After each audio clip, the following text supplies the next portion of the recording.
Yo, what's going on, everybody? Welcome back. And today you're going to be watching another book review of this book right here, which is The Subtle Art of Not Giving a Fuck by Mark Manson. This book came out on September 13th, 2016. The retail price on this one is $18 US, $22 Canadian, and it's also 203 pages. So let's jump into it. So this book starts off with Mark writing about a man named Charles Bukowski. And Mark claims that this guy Charles is an alcoholic, he's a womanizer, a gambler, a cheapskate, deadbeat, and a poet. All the bad stuff. But Charles wanted to be a writer, and for decades his work got rejected by most of the people that he submitted to. You know, they said his work was terrible, but eventually after 30 years filled with gambling, alcohol, drugs, women, all that kind of stuff, he got a chance. Charles would eventually go on to publish 6 books, poems, and sell 2 million copies of his books. But even though he accomplished all these things, why would he write on his tombstone, "Don't try"? Well, it's because, he knew he was a loser and he accepted it. He didn't care about success and fame, and he still showed up to poetry reading, drunk, and tried to sleep with every woman that he could find. The problem with our culture today is that everybody wants more. Be more happy, be more healthy, be the best, be better than the rest.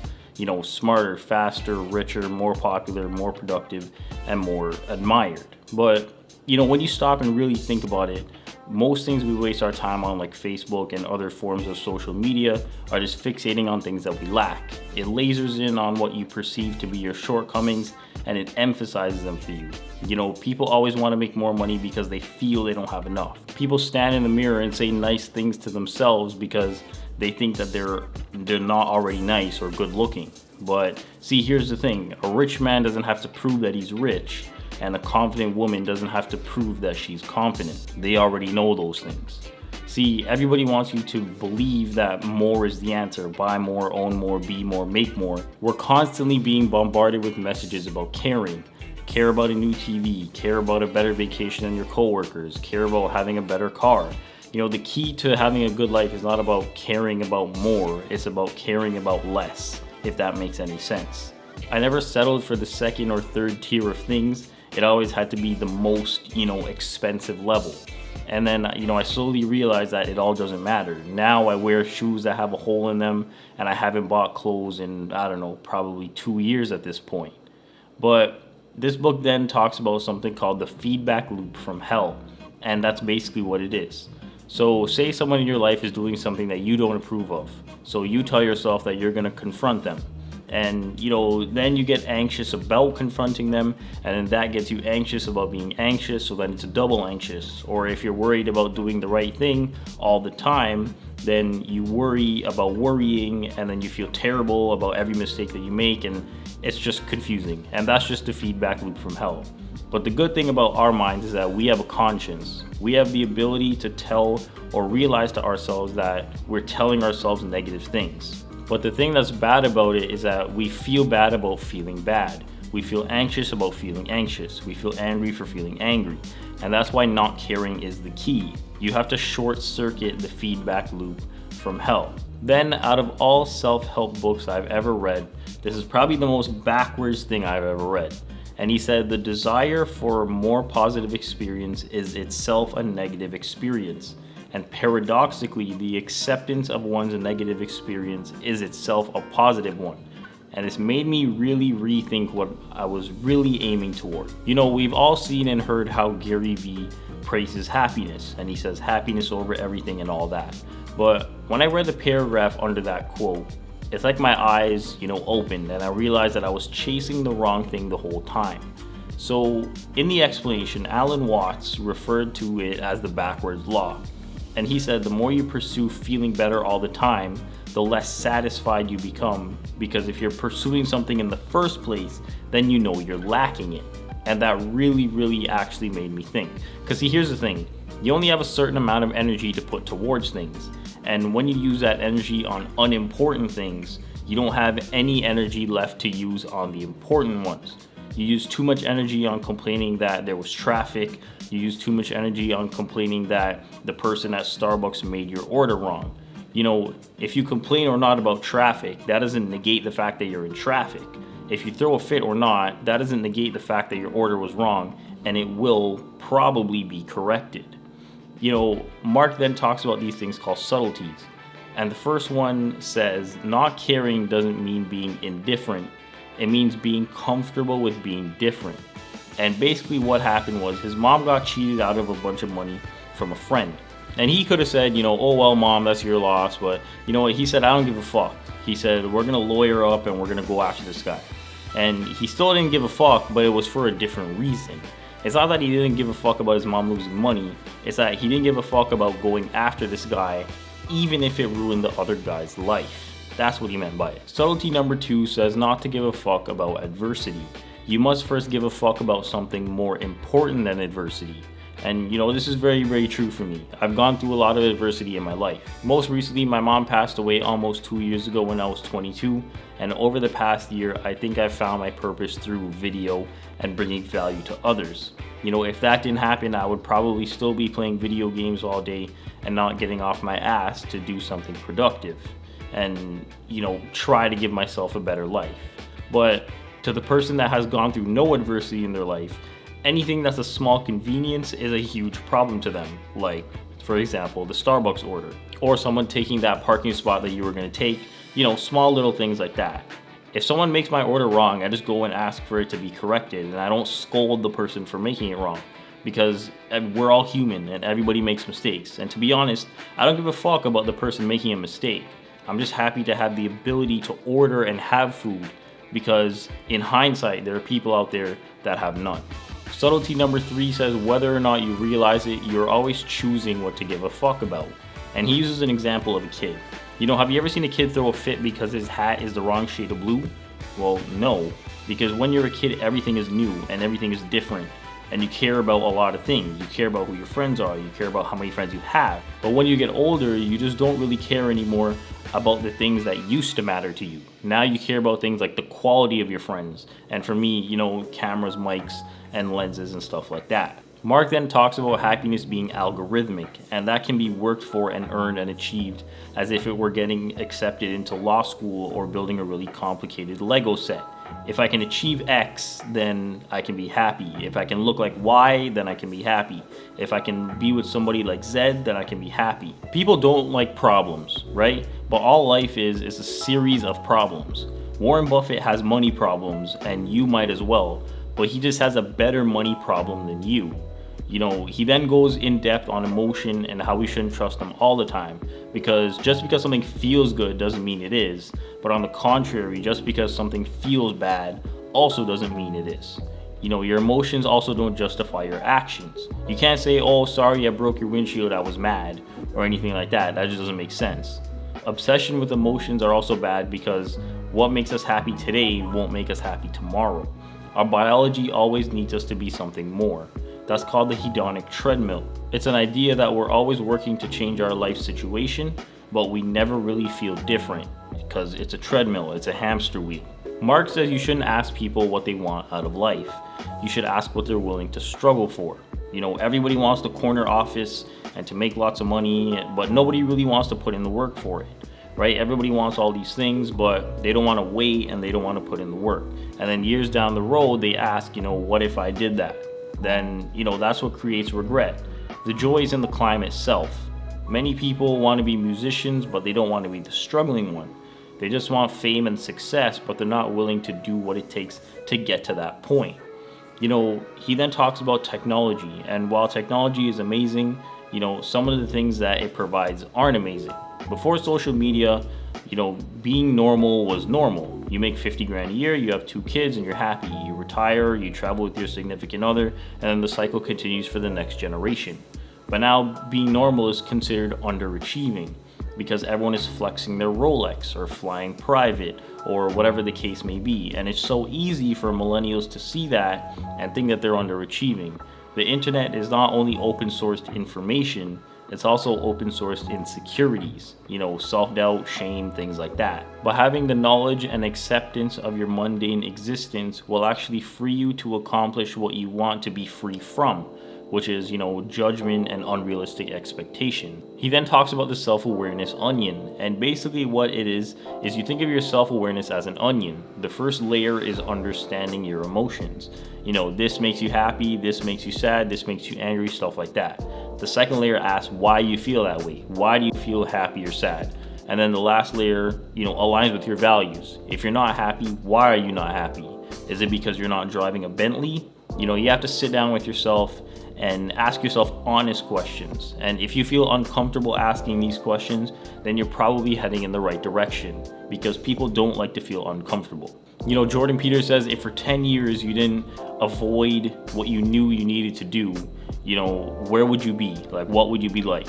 Right? He says that when people are put in situations that they don't like and they're uncomfortable with, they get stronger. And we don't know the upper limits to the human potential. So let's look at 2 examples in the book. So in the 80s, there was a guy named Dave Mustaine, and he was kicked out of Metallica. And, he vowed to be more successful than them. He wanted all the money, he wanted all the album sales, all that kind of stuff. Then in 2003, in an interview, he admitted that he couldn't help but still consider himself a failure, because he was measuring himself by Metallica standards and not his. Now let's go back to the 60s. There was a man named Pete Best, and he was one of the Beatles. They kicked him out of the band, and for the rest of the 60s, life didn't really treat him well. He attempted suicide, his mother talked him out of it. His life was basically a wreck. It wasn't good at all. But then in 1994, he said he was happier than he would have been with the Beatles. And, he explained the circumstances of him getting kicked out of the Beatles, and it ultimately led him to meet his wife. Then he got married, he had kids. His values changed. He began to measure his life differently. Sure, fame would have been good, but what he had was already important to him. A wife, kids, a simple life. Mark then talks about having bad values, things like pleasure, material success, always being right, like things like that. Values that aren't good for you. What you do want are values that are controllable. Humility, honesty, like things like that, things you have control over. And, if your values are in being popular, then you can't control that, because you can't force people to follow you, but you can be grateful that you woke up today. You want values that align with who you are as a person. Mark then talks about the 5 counterintuitive values that he feels are the most beneficial that someone could adopt. And the first one talks about always being responsible for your own life. You're the one watching this video, and if you're bored, then it's your responsibility to click off it. But don't sit here and watch the video if you're bored, because then that would just be wasting your time. You take responsibility for your actions. Life is like a game of poker. Some people get dealt better hands, but the winner is determined by the choices you make throughout the course of the game. Changing your values is very hard, and you'll probably be met with pushback from friends, relatives, and other people, but you'll soon realize that it's all worth it. You'll decide that studying is more important than partying. You'll decide that working a job you believe in is more important than money. The next chapter talks about being wrong about everything. And, like when I was a kid, all I wanted to do was grow up, and boy was I wrong. Or, just like how people thought that the sun revolved around the earth like 500 years ago. But, when you learn something new, you don't go from wrong to right. You go from wrong to a little less wrong. And then when you learn something additional, you go from slightly less wrong to a little bit, less wrong again. We're always in the process of approaching perfection without getting there. We shouldn't seek to find the right answer for everything, but we should seek to chip away at the ways we're wrong today to be a little less wrong tomorrow. Never assume how the story ends, because certainty is the enemy of growth. Nothing is for certain unless it's already happened. I'm sure we all have somebody at work that believes they should be promoted, or their salary makes them feel bad. They feel underappreciated, they feel underacknowledged, but it's the backwards law again. The more you try to be certain about something, like you not getting promoted because people don't like you, the more uncertain and insecure you'll feel. You have to be honest with yourself. Maybe I accept the fact that I'm not a good filmmaker and I should go and try something else, like building furniture, for example. But only do that if you don't feel confident in your ability to do so. Do I think I'm a great filmmaker? No, but I do have a passion for it, and I think that I can get better. All it is being honest with yourself. The next thing he talks about is failure. Failure is the way forward. See, when a kid is learning to walk and they fall down, thousands of times, even though they fall all these times, they don't say, oh, okay, well, walking isn't for me. They keep trying until they eventually do. Avoiding failure is something that we're taught to do at a very young age, like at school. how it's based on grades and performance, and it punishes those who don't do well. Or, for example, overbearing and critical parents who don't let their kids screw up on their own often enough, and they punish them for trying something new. Or just like how you have to suffer physical pain to build stronger muscles, you have to suffer emotional pain to develop a greater sense of increased compassion and generally a happier life. The next thing he talks about is the importance of saying no. And at first I was confused by this, but I quickly got a clearer picture of what he was talking about. And there's a certain level of joy when you spend decades investing in a single craft, a single career. And you can't achieve those decades of investments without rejecting the alternatives. The act of choosing value for yourself requires alternative values. If you choose to make meeting new people and making new friends of value, then you're rejecting your trash friends. To value X, we have to reject everything that is non-X. Rejection is a life skill. If you don't reject anything, then you don't have any idea of where your values are or what your identity is. The last thing Mark talks about is he just named it and then you die. And basically what happened in the chapter was he had a friend named Josh, right? And one summer, they were just partying, stuff like that. His friend Josh had dropped out of music school and whatever. They were just partying and they were at a cliff and stuff like that. They were just doing regular teenage kid stuff. And basically what happened was his friend Josh got too drunk and he tried to jump off the cliff to go swimming, and a tragedy occurred and his friend Josh ended up passing away. And obviously he was very depressed about the situation. It got him because nobody wants to see their best friend die or anything like that. Nobody wants to see anybody die, really and truly.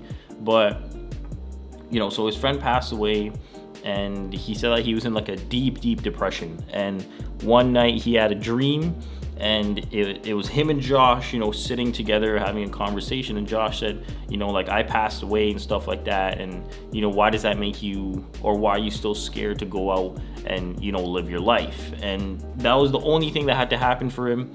And then, he started he started reading books, he enrolled in school, he did all these things, and, he became a writer and stuff like that. That one situation, opened his eyes, if you want to call it that, and made him go out and actually do things. And that's one thing that I can very much relate to. Before my mom passed away, all I did was, I went to work, I played video games, and, that was basically it. I didn't really do anything else. Now, after my mom, passed away, it opened my eyes. Okay, I gotta, I gotta do something if I wanna, I have to get my ass in gear, basically. And that's, kind of what I did. We gave away a bunch of things. I've turned into a minimalist, whatever that means. I've started these videos. Obviously, I started reading. I never used to read before. 2 years ago, I never read a book. I hated reading. I didn't like it. I didn't care for it. I thought it was stupid. Nothing like that. Now I've read, I think this is my 9th book this year. And I wanted to read, I started out the year wanting to read 12 books. And now we're in August, the 8th month. And I'm pretty sure this is my 9th book. It could possibly be the 10th book. But, as sad as it was to, for my mom to pass away and stuff like that, it opened my eyes. And now, I feel like this is only the beginning for me. So that's what I got out of the 5th chapter, was his friend Josh passing away. And he said, you know what, now it's time to go and live my life. But, yeah, that's pretty much it. This book, at first, I didn't really want, and I'm going to be honest, I saw this book at the bookstore, and it said a counterintuitive approach to living a good life down here, and I didn't have, I didn't know what to think about it, and, I thought it was just going to be, really and truly, I thought the book was just going to be, kind of whatever, I didn't think it was going to be that sick, but after reading it, this book is actually very good. It's only 203 pages. You can finish it in less than a week. As bad as this sounds, I judged this book by the cover of the book. And I was just it's just gonna be whatever. My girlfriend actually ended up getting me this book. And now, I know he has another book called Everything is Fucked, or something like that. It's like a blue book. It's like a teal color. So, you know, now like I'm actually very excited to pick that one up and read that one. But, you know, overall, I would say I got a lot of value out of this book. And I would highly recommend it. You know, final rating for this one is going to be a 9 out of 10. And yeah, that's pretty much it. I mean, you know, it's like I said, I came into this book thinking that it was just going to be boring and, you know, whatever. Just like how last week with the 7 Habits of Highly Effective People, the book started out boring. I thought it was going to be boring, and then it turned out to be really good. And it was the same thing with this book. But yeah, that's pretty much it. You know, I think I'm going to start the 4-Hour Workweek next, by Tim Ferriss. I know that is a very popular one. I do have that in the queue. And yeah, that's pretty much it. So as always, thank you for taking the time out of your day to watch my video. It is very much appreciated. All relevant links are down below. Thank you for watching, and I'll talk to you next one.